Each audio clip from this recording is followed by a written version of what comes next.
Story of Liberty with Kirk Cameron, Dr. Marshall Foster, and producer Dwayne Barnhart. Hello, guys. Hey, John. Hey, John. Great to be here. Hey, Kirk, you were mentioning kind of your discovery and involvement. It's very exciting to hear that.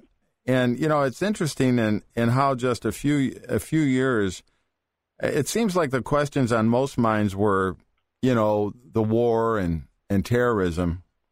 And, you know, we had a volunteer army handling that. A few years ago, you know, there was economic concern, you know, but people were thinking, you know, there's another boom sure to come. And, you know, the issues of loss of family values and liberty were covered, it seems to me, by a facade of relative peace and affluence that we have in America. But clearly, you could see now, you know, with the Tea Party movement, all these other things happening, just in a few years, we've entered this moment in history where people who really love freedom, they love liberty, are waking up to the broader issues.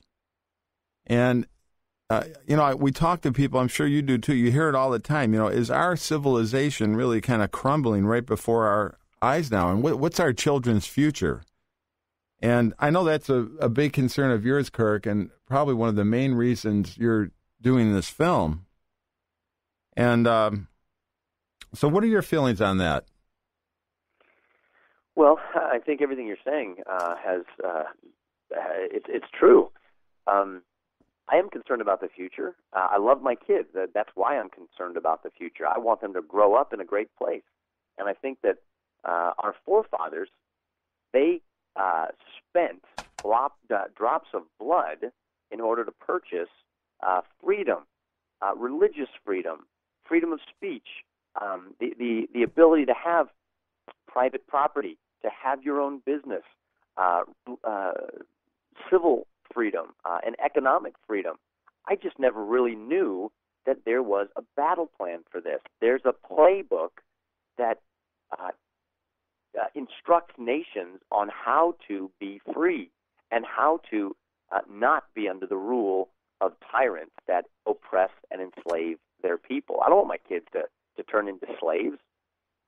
You see it so much around the world, and our forefathers had that playbook. They had that battle manual, and we've neglected it. We've tossed it aside and tried to rewrite it according to some different standards.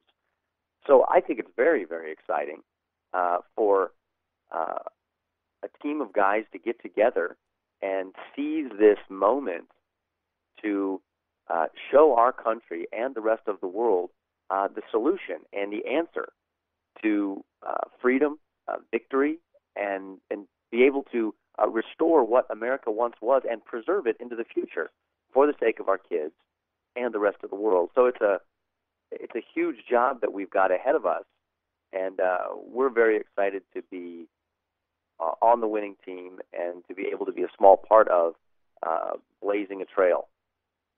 And that's what I wanted to ask Dr. Marshall Foster as well. You know, Marshall, how do we get back on track as a nation and families in America?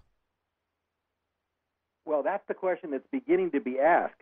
From tsunami to hurricanes, and you know hurricanes, to earthquakes, to the fact that the world is on fire for revolution right now, nation after nation in the Middle East, and it's spreading. It's spreading right now to London. As you may know, 500,000 people marching and breaking windows in London over the weekend.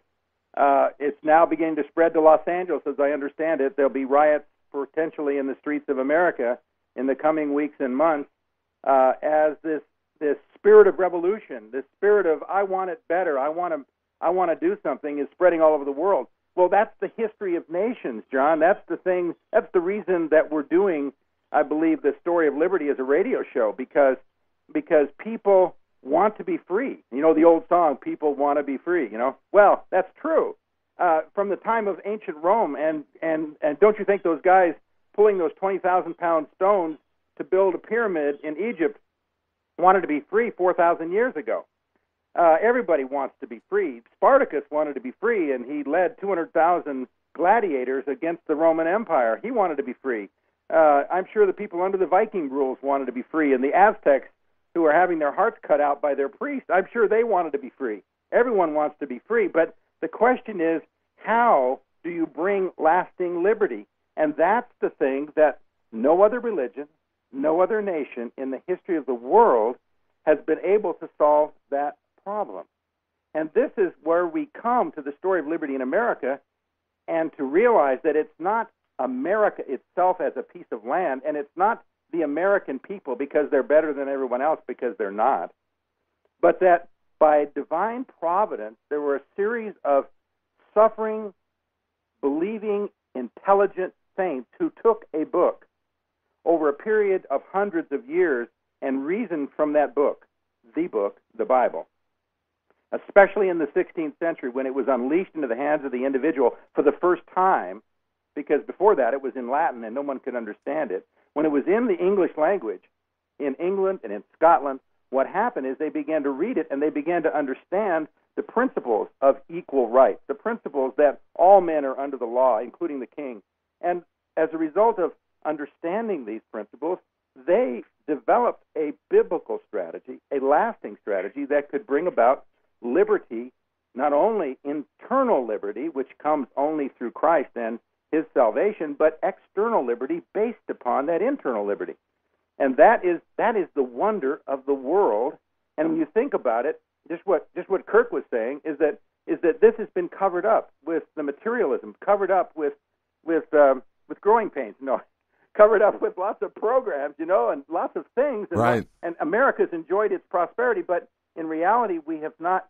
The average American doesn't know why America was exceptional. American exceptionalism is a term that's being thrown around today, but the exceptionality of what we are as a people is because of the truth, because of what we knew and how we applied it to our lives that gave us our liberty. And that strategy, that story of liberty must be told, because people want practical. They want to know, what can I do right now in one person? How can I make a difference? And I think this is the beauty of the story of liberty, because it shows that anybody at any time will go back to the playbook and begin to live it out. He can help change the course of the whole nation and perhaps the course of the entire world. What an exciting story that is. It's the positive story. It's the story which will give us the only answer besides riots in the streets and a civil war. And I don't know about you, but I'm not in for a civil war right now. Okay, we're none of us are. We're going to take a break, and we'll be back in 1 minute. Thank you, Dr. Foster.